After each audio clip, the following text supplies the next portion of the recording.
to chase something outdoors. So what is all this stuff on the table here? Well, this is my Total Archery Challenge gear dome.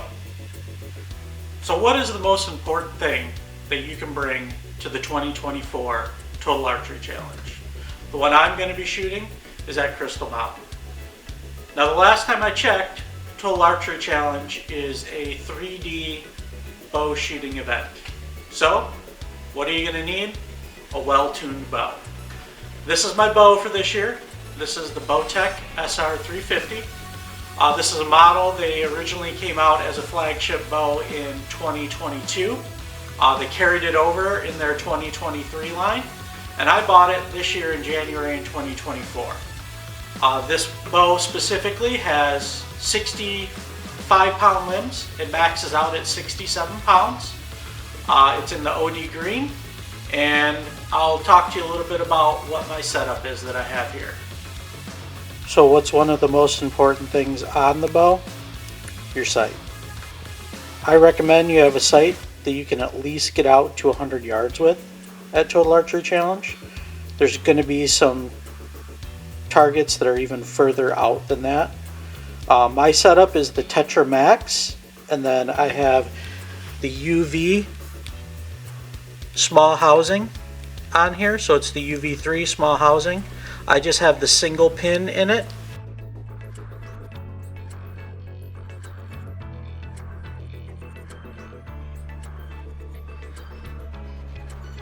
And I am running the Raptor peep. It is a smaller peep. I can't remember exactly what size I got, but it fits my housing perfectly on my UV3 scope. My drop away rest is the Apex Surge.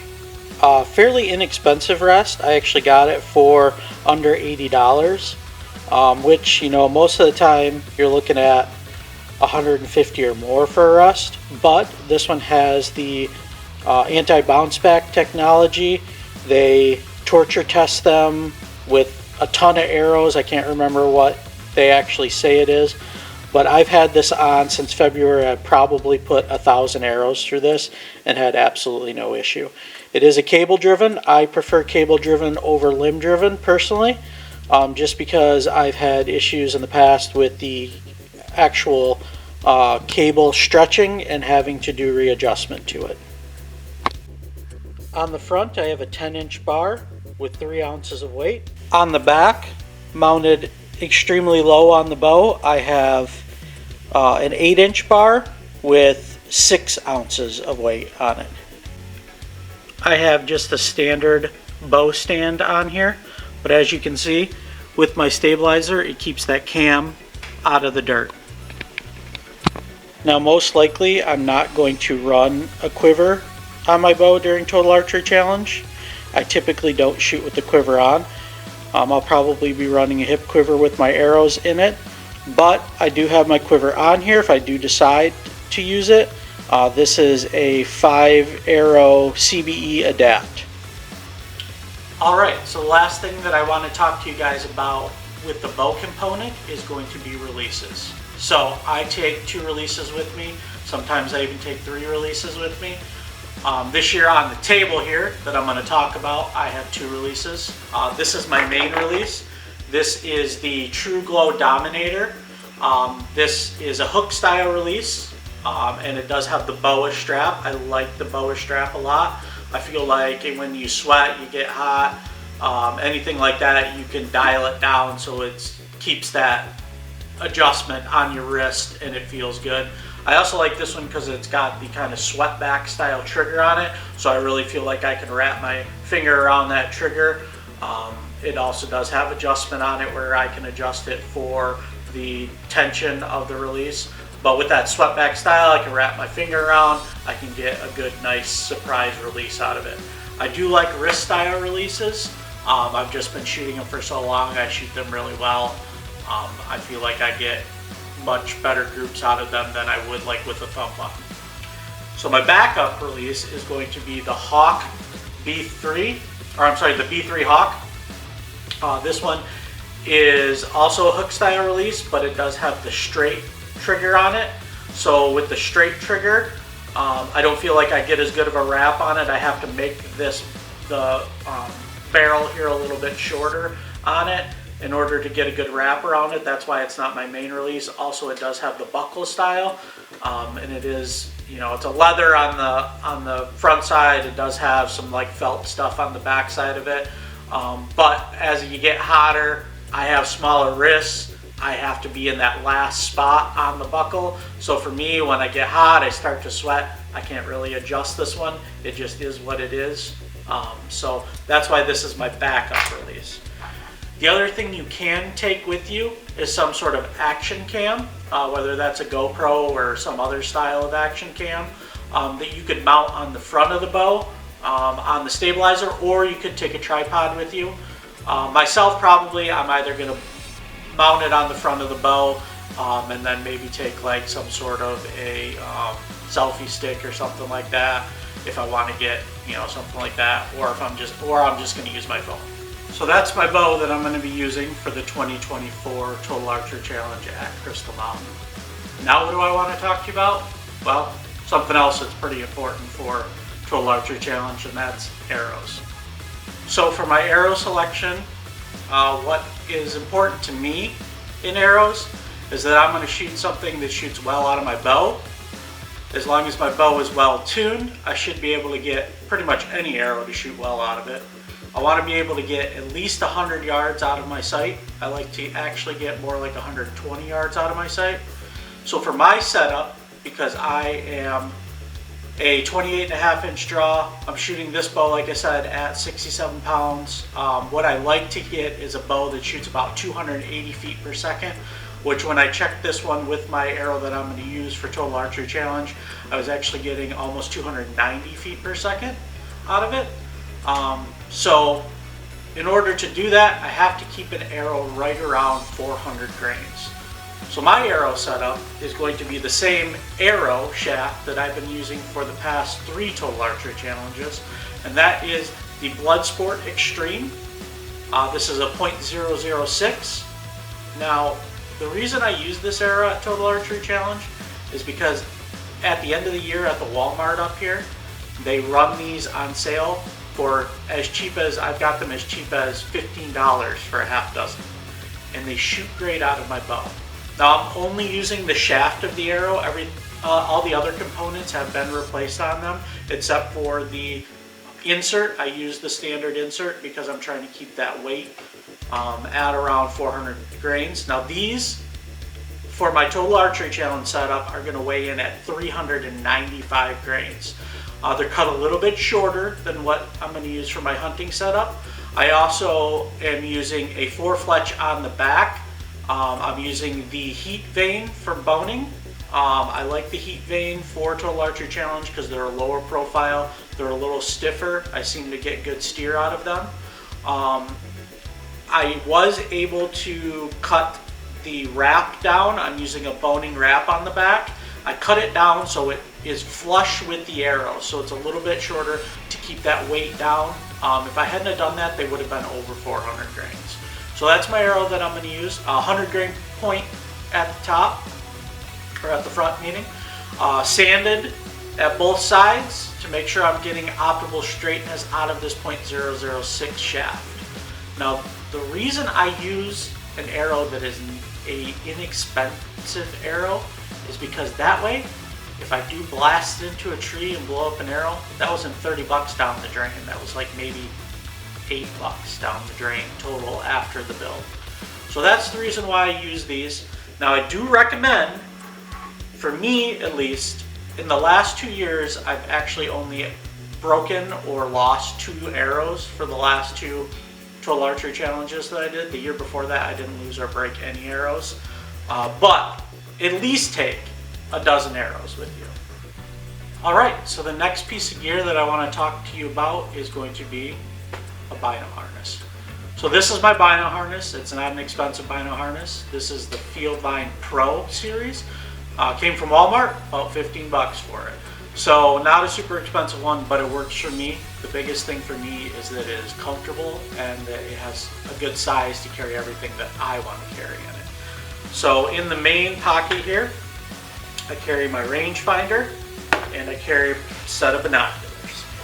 These are the Vortex Triumph HDs. Not a super expensive pair of binoculars. I got them for about $100 over the holidays at Cabela's, but they're super clear.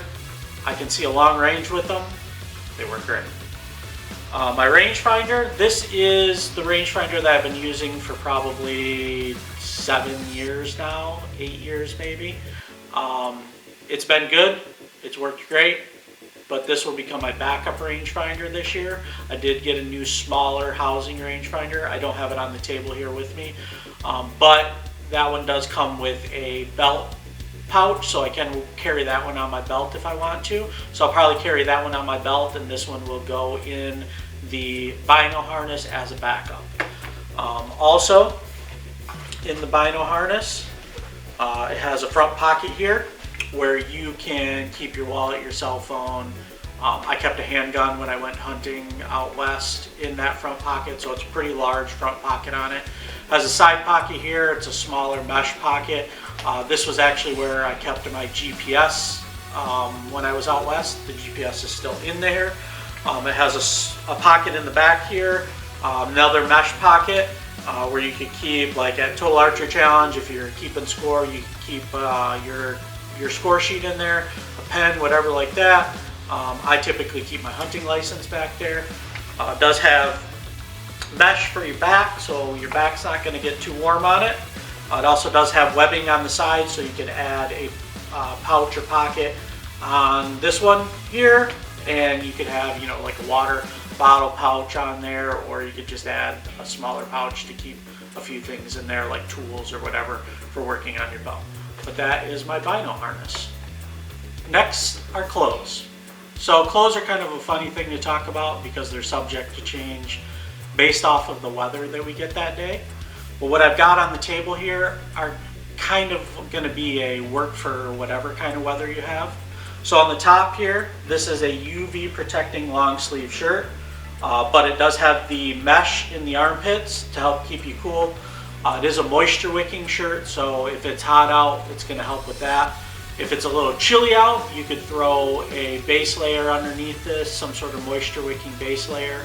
And then obviously if it's raining or something like that, some sort of a rain coat to go on top of it, something that is going to keep you dry. But this right here is a good option for either, you know, warmer weather or cooler weather. I did wear this when I was out in Colorado when it was 90 degrees out, so it worked for that. I didn't get too hot and sweaty in it. Pair of pants. These are a water-resistant, wind-proof hiking pant. They've got pockets in it, so if you need to use the pockets for anything, you got lots of extra pockets. These are not a pair of expensive ones. They're not Kuiu or they're not First Light or anything like that. They're just an Amazon brand. But they made it through Colorado. I have 2 pair of them. I really like them. I've used another pair for work, and they have survived anything that I can put them through. So I do recommend them. If you have any questions on it, you could put in the comments and I can, you know, let you know what they are. Same with the shirt. That is just an Amazon shirt that I got off of Amazon. Works great. Shoes, something that is waterproof. These are a waterproof pair of tennis shoes. They do have the good lugs on the bottom, so that's another thing that you really want to make sure you have. I have strong ankles, so I don't necessarily need a pair of boots, but obviously boots are an option too. These are a pair of boots that I wear, you know, quite often. I just myself don't like a pair of boots for Total Archery Challenge. That's a me personal thing. But something that's waterproof, something that's got good lugs on the bottom, that's what you're going to need for shoes. I myself, like I said, I do a pair of tennis shoes just with good lugs. It'll either be these or I have a pair of trail running shoes that I'll use for that. Other thing, backpack. If you want to use a backpack, I always take one with me. I always end up shedding it after the first course that I go through. I just don't carry a lot of stuff with me. I carry what I need, and most of the stuff that I need I can keep in my bino harness, a small backpack. I have another smaller sling style backpack that I you know, a lot of times change over to. But backpacks are a good thing to have. If you're training to go out west, you can bring your big giant one if you want to. It's just not for me. I train with my big giant backpack when I'm training, not when I'm shooting my bow on a 3D course. So that's just my personal option and opinion on backpacks. Alright, so last here I kind of want to cover miscellaneous. So these are things to take with you. Not necessarily have to take them on the mountain with you, but things to have with you in your vehicle, or if you're camping or whatever. Just kind of the extras. Some of these things you probably will take with you on the mountain, but these are just some good things to have, just in case. So, number one, if you have an extra bow, a backup bow. I always take a backup bow. Sometimes I take two. I don't know if this will be my backup bow this year. This was actually what I was going to take as my primary bow last year, and this is the one that I ended up breaking a shim on it, and it derailed, and I had to switch to my backup bow last year. Some extra arrows. You can cut them beforehand, have them ready to go. Just keep them in the vehicle. Like I said, I like to take a minimum of a dozen arrows with me, but I'll usually take an extra set of arrows, just leave them in the car, extra half dozen or whatever. First aid kit. I won't take this probably on the mountain with me. Maybe I will, depending on what I'm using. If I do take my backpack, then I'll put this in my backpack. If not, I'll just have it in the vehicle in case I get blisters or anything like that. I never have, but just in case, this is a good thing to have with you. Extra stuff for your camera if you're going to do any videoing. This right here has got, just chest mounts, head mounts, things like that in it, selfie stick, all that kind of stuff. So just fits in a small bag. Once again, if I'm taking my backpack with me, this will go in my backpack. Tripod. This is just a small extra tripod that I have, but some sort of light tripod if you are going to do videoing. That's another thing to take with you. Extra pouches to either go on your hip or to go on your bino harness. So that's another thing to take. Walking sticks. I don't usually take this with me to Total Archery Challenge. If I'm hunting in the mountains though, this is a must-have. So if you think you're going to go hunting and you're trying to use your setup that you're going to go hunting with, might not be a bad idea to take. Mosquito spray. At least where we're in Michigan, mosquitoes are rampant and crazy during that time of year, and no one wants to get West Nile. Sunscreen. Some sort of sunscreen. This is just a roll-on style that I just found, but some sort of spray-on sunscreen, roll-on style sunscreen, whatever, in case it's sunny. Snacks. Must have. You're going to get hungry. You're going to be working. Get some snacks in your bag. Something to drink. Probably something bigger than this. This is just what I had available around here to use as an example. But definitely want something to drink with you. And some tools to work on your bow. Allen wrench sets, lighter if you need to do a D-loop, some D-loop material, something like that. Those are all good extra things to take. Alright, so that was just a quick gear dump of what I'm going to be taking to the 2024 Total Archery Challenge at Crystal Mountain here in Michigan. Like I said, I kind of pack light. I've been to now, this will be my 4th Total Archery Challenge. I typically do either 2 or 3 days at it, and my stuff that I've taken on the actual mountain with me has gotten lighter and lighter every year that I go. That's mainly because I am not using this as a training session necessarily to get ready to go out west hunting in the mountains. I'm using it as a training session on shooting my bow. I do my training sessions for going in the mountains and stuff like that elsewhere year-round, basically trying to keep myself in shape for it year-round, so I don't necessarily have to do it on the mountain when I do the Total Archery Challenge. But it's whatever's comfortable for you, however you want to do it. If you want to use it as an opportunity to see what your equipment can do in the mountains, feel free to do that. I recommend doing that if you haven't been out there and you want to know what you're going to use, what you can maybe shed as far as weight and stuff like that. Make sure if you are going out there that you're using the shoes that you're going to use. So it is an opportunity to do that kind of stuff if you want to use it as that opportunity. Like I said, for me personally, I like to go light, I like to shoot my bow, I like to be comfortable while I'm doing it. So that's kind of how I use Total Archery Challenge. But I'm looking forward to Total Archery Challenge here in 2024 at Crystal Mountain. And I hope to see you guys out there. In the meantime, chase something outdoors. Have a good one.